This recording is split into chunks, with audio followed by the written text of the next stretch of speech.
మిత్రులందరికీ నమస్కారం. ముఖ్యంగా తమ్ముడు మోతీలాల్ నాయక్ 7 రోజుల నుంచి ఆమరణ నిరాహార దీక్ష చేస్తూ ఉంటే ఈ రాష్ట్ర ప్రభుత్వానికి కనీసం చీమగుట్టినట్టు కూడా లేకపోవడం చాలా దురదృష్టకరం. మోతీలాల్ నాయక్ను ఈరోజు దీక్ష విరమించాలని బీఆర్ఎస్ పార్టీ పక్షాన మేమందరం కూడా ఆయనను కోరే ప్రయత్నం చేశాం. కానీ మోతీలాల్ నాయక్ మాత్రం ఇది నా ఒక్కరి పోరాటం కాదు, తెలంగాణ రాష్ట్రంలో లక్షలాది మంది నిరుద్యోగుల పక్షాన నేను పోరాటం చేస్తూ ఉన్నాను, ఈ ప్రభుత్వం నిర్ణయం తీసుకునేదాకా కూడా దీక్ష విరమించను అని చెప్పి మోతీలాల్ నాయక్ గారు గట్టిగా చెప్పడం జరిగింది. కానీ మేము ఆయనను పదే పదే కన్విన్స్ చేసే ప్రయత్నం చేశాం.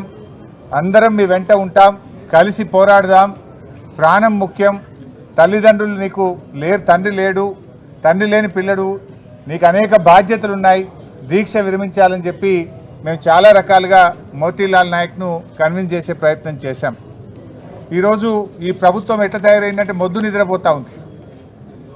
ఆ రోజేమో ఎన్నికల ముందు నిరుద్యోగుల మీద కపట ప్రేమ చూపించి నిరుద్యోగులను ఎన్నికల కోసం వాడుకొని ఎన్నికల ముందు హామీలు ఇచ్చి ఇప్పుడు ఎన్నికలై గద్దెనెక్కిన తర్వాత ఆ నిరుద్యోగుల గుండెల మీద తన్నుతా ఉంది రేవంత్ రెడ్డి ప్రభుత్వం.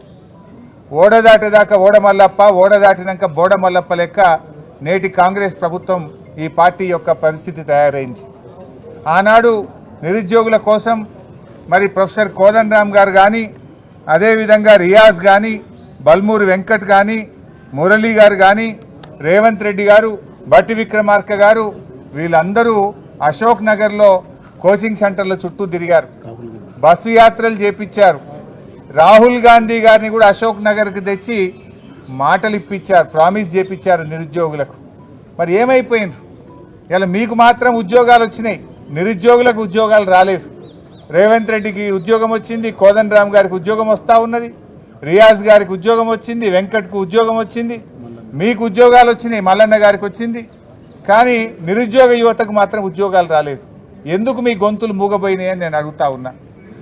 మన రాహుల్ గాంధీ గారు ఆ రోజు మీరు అశోక్ నగర్కి వచ్చి నిరుద్యోగ యువతకు మాట ఇచ్చారు, మేము 1,00,000 ఉద్యోగాలు 2 లక్షల ఉద్యోగాలు ఏడాదిలోగా నియామకాల ప్రక్రియ పూర్తి చేస్తామన్నారు. 7 నెలలు అయింది, ఇప్పటి వరకు జాబ్ నోటిఫికేషన్ రాలేదు.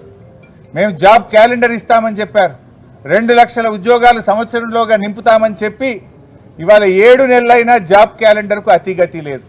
రాహుల్ గాంధీ గారికి మా నిరుద్యోగుల బాధలు వినబట్టలేవా అని నేను అడుగుతా ఉన్నాను. మా నిరుద్యోగులు ఇవాళ ఆమరణ నిరాహార దీక్ష చేస్తూ ఉంటే, పోరాటాలు చేస్తూ ఉంటే ఎందుకు రాహుల్ గాంధీ గారు పట్టించుకోరు? ఇవాళ ట్విట్టర్లో కూడా మా నిరుద్యోగులు రాహుల్ గాంధీకి ట్యాగ్ చేస్తూ మీ రేవంత్ రెడ్డికి చెప్పండి, ఆనాడు నువ్వు ఇచ్చిన మాట నిలబెట్టుకోండి అని చెప్పి రాహుల్ గాంధీకి ట్విట్టర్లో పోస్టులు చేస్తే కూడా మరి ఆయనకు చూడడం లేదా, కనబడడం లేదా, వినబడడం లేదా అని నేను అడుగుతా ఉన్నా. రాహుల్ గాంధీ గారు ఇప్పటికైనా చొరవ చూపి ఆనాడు అశోక్ నగర్లో నిరుద్యోగ యువతకు ఇచ్చిన మాట నిలబెట్టుకోవాలని రేవంత్ రెడ్డి ప్రభుత్వానికి డైరెక్షన్ ఇచ్చి ఇచ్చిన హామీలన్నీ నిలబెట్టుకోవాలని చెప్పి నేను రాహుల్ గాంధీ గారిని డిమాండ్ చేస్తా ఉన్నా. రేవంత్ రెడ్డి గారు ఆ రోజు రెచ్చగొట్టే ఉపన్యాసాలు ఇచ్చావు, నువ్వు అశోక్ నగర్కి వచ్చి మాట్లాడినావు, పబ్లిక్ మీటింగుల్లో మాట్లాడినావు, నిరుద్యోగ యువతను గ్రామాల్లోకి వెళ్ళి మీరు మాకు ఓట్లు వేయించండి, మేము రాగానే చిటికెట్లో ఒక్క చిటికేసి మీ పని చేపిస్తాన్నావు, ఒక్క సంతకంతో మీ పని చేపిస్తాన్నావు. ఏమైంది నీ సంతకం? ఏమైంది నీ చిటిక? ఎందుకు నిరుద్యోగుల యొక్క సమస్యలు పరిష్కరించడం లేదు? వాళ్ళు ఏమడుగుతున్నారు? ఏమైనా గొంతెమ్మ కోరికలు అడుగుతున్నారా? ఆనాడు మీరు అశోక్ నగర్కి వచ్చి ఆనాడు ఎన్నికల ప్రచారంలో మీరు ఏ హామీలు ఇచ్చారో ఆ హామీలు అమలు చేయమని అడుగుతున్నారు తప్ప కొత్త కోరికలు కోరడం లేదు, గొంతెమ్మ కోరికలు అసలే కోరడం లేదు. ఆ రోజు మీరే చెప్పారు మీరు జాబ్ క్యాలెండర్ ఇస్తామని. ఒకవైపు రేవంత్ రెడ్డి గారు, ఇంకొక వైపు బట్టి విక్రమార్క సంతకాలు పెట్టి బాండ్ పేపర్ల మీద రాసిచ్చారు. మీరు ఏమైనాయి మీ సంతకాలు? ఏమైనాయి మీ బాండ్ పేపర్లు? అసెంబ్లీలో ఆ రోజు ప్రతిపక్ష స్థానంలో ఉండి ఇదే బట్టి విక్రమార్క గారు 1:100 పరీక్ష పెట్టాలని అడిగారు. ఎందుకు పెట్టరు అని అడుగుతా ఉన్నా. అంటే ప్రతిపక్షంలో ఒక మాట, అధికారంలో ఇంకో మాట ఉంటుందా? ఆ రోజు ప్రొఫెసర్ కోదండరామ్ గారు ఇదే నిరుద్యోగులను రండి అని కాంగ్రెస్ పార్టీ ఆఫీస్కు తీసుకుపోయారు, బస్సు యాత్రలకు తీసుకుపోయారు, మేమున్నామని భరోసా ఇచ్చారు. అధికారం రాగానే మీ సమస్యలు పరిష్కరిస్తామన్నారు. ఇవాళ పోయి మా నిరుద్యోగ యువకులు మాట్లాడితే ఇది కాన్స్టిట్యూషనల్ బాడీ, ఏమీ చెయ్యలేమని చేతులు ఎత్తుతున్నారు. ఆ రోజు మీకు తెలియదా? మీరు ప్రొఫెసర్ కదా, మీరు మేధావులు కదా, అయినా అది చెయ్యడానికి అవకాశం ఉంది. గతంలో ఉమ్మడి ఆంధ్రప్రదేశ్లో వైఎస్ రాజశేఖర రెడ్డి గారు ముఖ్యమంత్రిగా ఉన్నప్పుడు ఇదే విధంగా నిరుద్యోగ యువత నుంచి డిమాండ్ వస్తే ఆ రోజు 1:100కు అవకాశం కల్పించారు. విడిపోయిన ఆంధ్రప్రదేశ్ రాష్ట్రంలో మొన్నటిదాకా ఉన్న జగన్మోహన్ రెడ్డి గారి ప్రభుత్వం కూడా 1:100 అక్కడ నిరుద్యోగ యువత డిమాండ్ మేరకు మరి నోటిఫికేషన్ ఇచ్చిన తర్వాత కూడా వారు కూడా అక్కడ చేయడం జరిగింది. మరి ఉమ్మడి ఆంధ్రప్రదేశ్లో సాధ్యమైనప్పుడు, కొత్తగా ఏర్పడ్డ ఆంధ్రప్రదేశ్లో సాధ్యమైనప్పుడు మన రాష్ట్రంలో ఎందుకు సాధ్యం కాదో రేవంత్ రెడ్డి గారు సమాధానం చెప్పాలి, కోదండరామరెడ్డి గారు సమాధానం చెప్పాలని చెప్పి నేను డిమాండ్ చేస్తాను. ఇలా ప్రజాపాలన అన్నారు మీరు. ప్రజాపాలన అంటే ఇదేనా? మా నిరుద్యోగ యువకులు ప్రజాభవన్కు వెళ్ళి చిన్నారెడ్డి గారి కాళ్ళు పట్టుకున్నా వీళ్ళకి కనికరం రాదు. చిన్నారెడ్డి గారు మరి మాట్లాడతా అని చెప్పిండు, ఏమైపోయింది? నీ ప్రజాపాలన, నీ ప్రజాభవన్ ఇదేనా అని నేను అడుగుతా ఉన్నా. ఇవాళ మా యువకులు ఎవరైనా ట్విట్టర్లో పోస్టు చేస్తే, సోషల్ మీడియాలో పోస్ట్ చేస్తే భయభ్రాంతులకు గురి చేస్తున్నారు. నీ నంబర్ కౌంట్ అవుతున్నది, నువ్వు పోస్ట్ చేసినావు, నీ సంగతి చెప్తాం, నీ మీద కేసులు పెట్టమని ఇవాళ నిరుద్యోగ యువకులను భయభ్రాంతులకు గురి చేస్తున్నారు. అంటే పిల్లల్ని బెదిరించడం, పోస్టులు డిలీట్ చేయమనడం, ధర్నాలు చేస్తే, హక్కుల కోసం పోరాడితే, మీరిచ్చిన హామీల కోసం ప్రశ్నిస్తే ఆ పిల్లల్ని బెదిరించడమే ప్రజాపాలన అని నేను అడుగుతా ఉన్నా. ఇదేం పద్ధతి అని అడుగుతా ఉన్నాం. ఇవాళ పిల్లలు అడుగుతున్నటువంటిది కేవలం న్యాయమైన డిమాండ్లు అడిగారు. ఆ రోజు మీరు ఇచ్చిన హామీల గురించి అడుగుతా ఉన్నారు. మొట్టమొదటి డిమాండ్ పిల్లలు అడుగుతున్నది, మీరు ఇచ్చిన హామీ ప్రకారం 2 లక్షల ఉద్యోగాలకు తక్షణమే జాబ్ క్యాలెండర్ విడుదల చేయాలని చెప్పి మేము నిరుద్యోగ యువకుల పక్షాన ఈ ప్రభుత్వాన్ని డిమాండ్ చేస్తూ ఉన్నాం. రెండవది, ఈరోజు గ్రూప్ 1 ఎగ్జామ్స్లో మరి గత ప్రభుత్వాలు ఇచ్చిన విధంగా మీరిచ్చిన హామీ మేరకు 1:100కు మెయిన్స్ పరీక్షకు పిల్లలకు అనుమతించాలని చెప్పి డిమాండ్ చేస్తూ ఉన్నాం. మూడవది, గ్రూప్ 2, గ్రూప్ 3లో ఆ రోజు మీరు పోస్టుల సంఖ్య పెంచుతామన్నారు. గ్రూప్ 2లో 2000 పోస్టులు యాడ్ చేయాలని, గ్రూప్ 3లో 3000 పోస్టులు యాడ్ చేసి తక్షణమే గ్రూప్ 2, గ్రూప్ 3 ఉద్యోగాల సంఖ్యను పెంచి పరీక్షలు నిర్వహించాలని చెప్పి ప్రభుత్వాన్ని డిమాండ్ చేస్తూ ఉన్నాం. నాలుగో విషయం, ఆ రోజు జీవో 46 రద్దు చేసి తీర్తామని మీరు హామీ ఇచ్చారు పిల్లలకు. మరి ఇవాళ ఎందుకు చేస్తలేరు? మరి ఆనాడు మీరు ఎమ్మెల్యేలుగా ఉన్నారు, ప్రజాప్రతినిధులుగా ఉన్నారు.